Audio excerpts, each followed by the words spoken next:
dentro de un campo de juego. Del otro lado de la línea lo tenemos al ingeniero Adaro, el ingeniero Gerardo Adaro, colaborador de este programa. Muy buenas noches, Gerardo. Es un placer volverte a saludar. ¿Cómo te va? Buenas noches, querido Luis. ¿Cómo estás? ¿Qué tal? Igualmente un placer para mí poder participar de este programa. Sí, bueno, ya te tenemos de columnista, porque bueno, digamos, te llamamos en forma recurrente, bueno, para hablar de tanto de Boca como del fútbol. Vamos a hablar también de del campeonato actual. Con mucho gusto. Con mucho gusto. Pero bueno, el llamado ya, yo creo que de la actuación de Boca ya lo hemos hablado en la primera media hora del programa. Y bueno, el llamado que te hacemos es porque vos conocés mucho de la historia de Boca. Y bueno, y en el año 1981 el fútbol argentino se conmovió. Primero porque, digamos, se cumplían 50 años de la instauración del profesionalismo. Recordemos que el fútbol profesional en la Argentina data del año 1931. Y en ese 1981, al cumplirse los 50 años del profesionalismo, Boca revolucionó el mercado con la contratación de uno de los jugadores más importantes de la historia. Para muchos el mejor de la historia, para otros no, pero bueno, eso es la polémica que siempre desata el fútbol. Pero ese 1981 Boca concretó una verdadera revolución al contratar a Diego Armando Maradona. ¿Qué me podés decir de ese Boca de 1981, Gerardo? Bien, antes de hablar del Metropolitano, Boca campeón 1981, sí, por ahí convenga revisar un poquito los antecedentes, sí, ya sí. que Boca venía de ser campeón de Libertadores y del Mundo, Copa Intercontinental 1978, la final de la Intercontinental con el Borussia Mönchengladbach de Alemania. Después, en la Libertadores del año siguiente, vuelve a llegar a la final con Olimpia de Paraguay, y esa final la pierde Boca. Y ahí empieza un poco la despedida de Juan Carlos Lorenzo, que después se termina de definir con el Campeonato Nacional de 1979, un campeonato que se juega en 4 zonas y donde Boca no clasifica entre los primeros 2 de cada zona. Ese es un campeonato que lo termina ganando River a Unión por diferencia de goles, y ahí renuncia Juan Carlos Lorenzo. Y comienza un interinato de Ubaldo Ratín, y las cosas en realidad no mejoran mucho. Hay elecciones a fin de 1980, Sí. y en esas elecciones se impone Martín Benito Noel, Sí. y termina con un periodo de 21 años. Claro, ahí termina el largo periodo de Armando, ¿no? En la presidencia de Boca. Correcto. Sí. En 2 periodos, Sí. recordamos, un primero de un año en 1955, que con la caída de Perón, Armando debe salir, y después 20 años continuados entre 1960 y 1980. Claro, sí, sí. Y ahí viene una gran renovación del equipo, con cambio de presidencia, y muchos cambios también en la plantilla de primera división.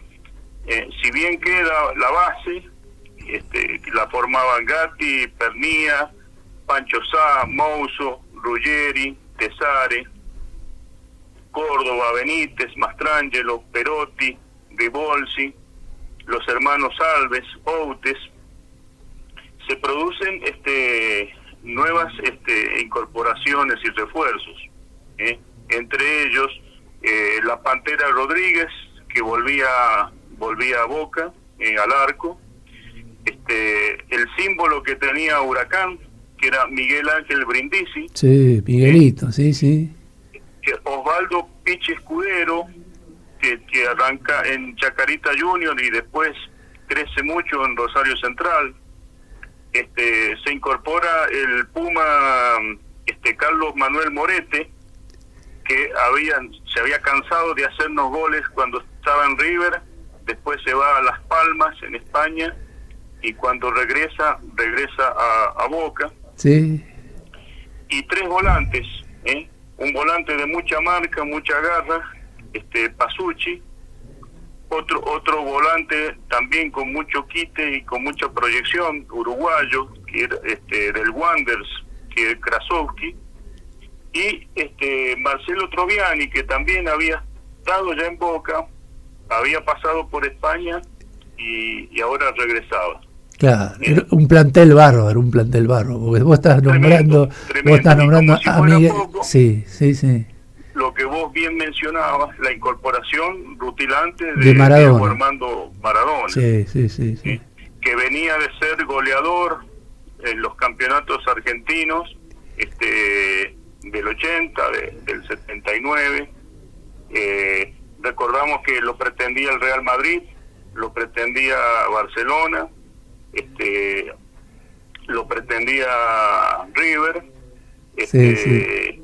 Y todo esto dirigido también por un ídolo de la casa, sí, Silvio Marzolini. El gran Silvio Marzolini, exactamente, sí, sí. Para muchos el mejor 3 claro. de Boca de todos los tiempos, ¿no? Sí. En River recordamos que estaba muy allegado el almirante Lacoste. Sí, tal cual, sí, sí. Que era íntimo amigo del presidente, que era Aragón Cabrera. Sí. Y estos se ponen en contacto con Sister Piller, el manager, representante de Maradona en esos tiempos, y sí. le ofrecen un contrato similar al que tenía Ubaldo Matildo Fillol, que era el jugador mejor pago del país en esos momentos. Recordamos que venía de ser campeón del mundo con Argentina. Sí. Y Maradona le dice que no, que ese contrato es poco para él, que no le interesa, y se va con el papá un fin de semana a Corrientes, a la localidad de Esquina, a pescar. Sí. Y un periodista local lo reconoce. En realidad Maradona se quería escapar un poco del asedio mediático, digamos, pero lo reconoce un periodista local, lo entrevista, le pregunta si es cierto que va a ir a River, y él menciona que no, porque lo han llamado de Boca. Ajá. Cosa que nunca había sucedido, ¿verdad? Sí. Se hace pública la noticia. Sí. Al otro día el diario Crónica titula Maradona va a Boca. Y faltaba, la reacción de Boca. Sí. Por Boca jamás se había manifestado en ese sentido. El dueño del diario Crónica era un señor, se llamaba Héctor Ricardo García, que se comunica con el presidente de Boca, con Benito Noel, y le ofrece comprar a Maradona y cederlo a Boca. Esa era la operación inicial, era una compra.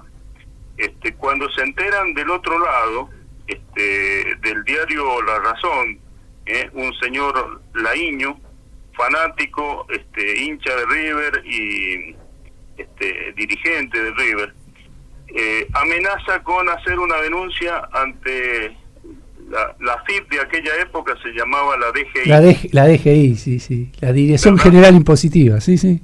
La Dirección General Impositiva, correcto. Sí. Por el origen de los fondos que iba a utilizar Crónica, supuestamente. Claro.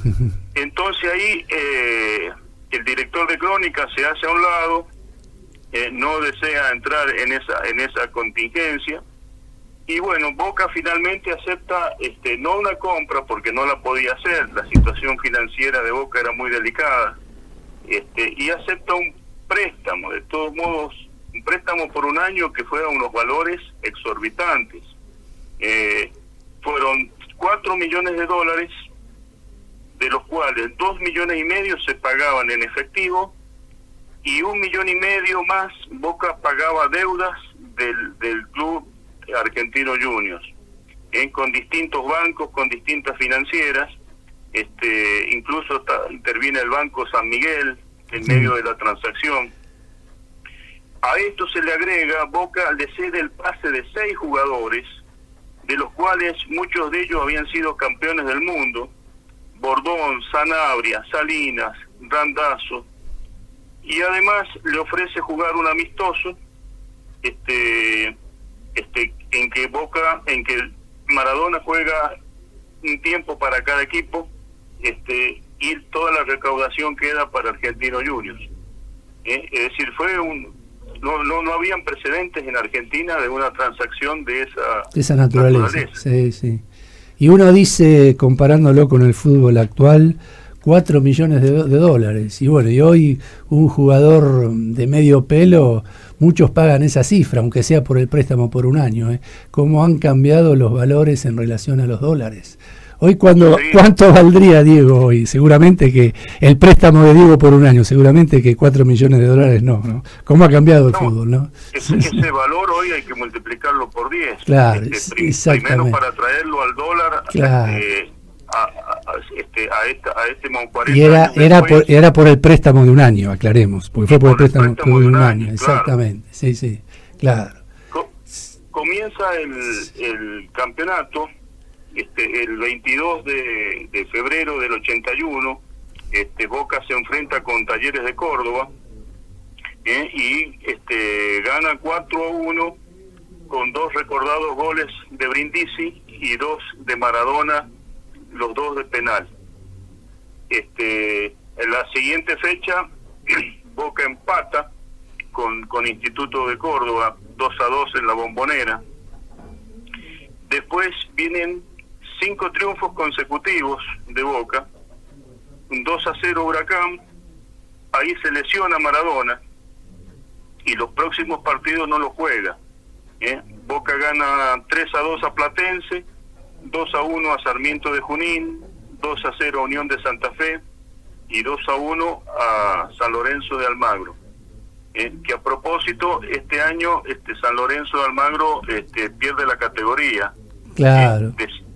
Desciende con el Chapa Suñé jugando para San Lorenzo. Claro, sí. El mismo día que Boca gana el campeonato metropolitano de 1981, en cancha de Ferro, San Lorenzo desciende. Correcto. San Lorenzo y Colón son los dos equipos que perdieron la categoría. Sí. Ya con Maradona lesionado, Boca empata con Newell's Old Boys 2-2. Después le gana Independiente 2-0 ya en la Bombonera, y luego viene el inolvidable 3-0 a River, en una noche lluviosa del 10 de abril del 81, donde queda Fillol desparramado y Tarantini desparramado, que todos recordamos, ¿verdad? Yo me acuerdo que ese partido lo tuvieron que adelantar para un día viernes, porque el domingo corría Reutemann en la Fórmula 1, y como había tanta expectativa también con la Fórmula 1, lo tuvieron que adelantar ese partido. El viernes a la noche, que fue lluvioso, y bueno, con 2 goles de Miguel Brindisi y el otro de Diego, un 3-0 memorable, y también una enorme expectativa hubo en ese partido, dado que Kempes había sido contratado por River, y River tenía la base de los campeones del 78. Pero Boca esa noche lo pasó por arriba con un contundente 3-0. Lo recuerdo muy bien. Recuerdo muy bien el contexto de por qué se jugó un día viernes y el triunfo categórico de Boca por 3-0. Correcto. Recordamos que River tenía la base de los campeones del mundo, con Fillol, Pasarela, Tarantini, Kempes, Alonso, Ramón Díaz, Houseman. Un equipazo. Sí, era un equipazo, sí. Y no lo podía, Maradona la patada más baja Sí, era a nivel sí. de la cintura. Yo creo que ese día fue el mejor partido de Diego en Boca, de todos los partidos que disputó en Boca, una barbaridad lo que jugó ese día Diego, sí. Una barbaridad, Sí. Hasta ese momento Boca va puntero con 18 puntos y 2 puntos atrás, sorprendentemente, no es ni River, ni Independiente, ni Racing, es el sorprendente Ferrocarril Oeste de Timoteo Gribol. Sí. Que tenía al Beto Márcico. Sí, casualmente, que hablas del Beto Márcico, lo tuvimos hace 2 miércoles atrás al Beto, y bueno, y nos contó de ese partido. Él era joven, tenía 21 años, recién hacía las primeras armas en primera, y lo recordaba muy bien ese partido, tal cual vos lo estás señalando, sí.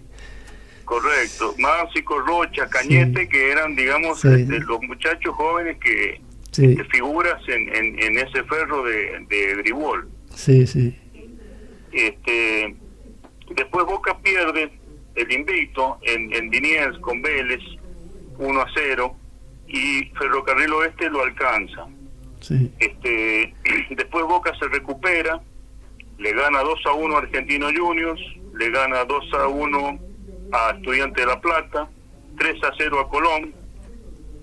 Después juega un partido decisivo en Ferro, justamente, en Caballito, que termina igualado 0-0, 3-2 a Rosario Central y 1-1 al Racing, y con eso termina la primera rueda. Boca primero con 28 puntos, Ferro con 24 y Newell's tercero con 22 puntos. Nos tenemos que ir porque ya nos apremia el tiempo. ¿Cómo se definió? Decime las últimas fechas donde Boca gana. Resumiendo, el 2 del 8 del 81, en cancha de Boca, en la Bombonera, la Bombonera explota, Boca contra Ferro, con gol de Perotti, pase de Maradona, que genera la avalancha de la 12. Sí. Y ahí Boca prácticamente se perfila para ser campeón. La siguiente fecha de haber ganado, era campeón, pero pierde con Rosario Central, donde Maradona erra un penal. Pero lo define la siguiente fecha en cancha de Boca frente a Racing. Claro. Y ese es el día, como dije yo, que fue que descendió San Lorenzo. Ese mismo día que Boca sale campeón con Racing en la Bombonera, San Lorenzo pierde la categoría en la cancha de Ferro al perder con Argentino Junior, que también fue una conmoción porque era la primera vez de un equipo de los denominados grandes que perdía la categoría. El mismo día que el Boca de Maradona y Brindisi se coronan campeón en la Bombonera, precisamente. Correcto, y como corolario podemos decir que el campeonato del Metropolitano del 81 fue considerado el de mayor nivel de los disputados en los últimos 50 años. Claro, sí.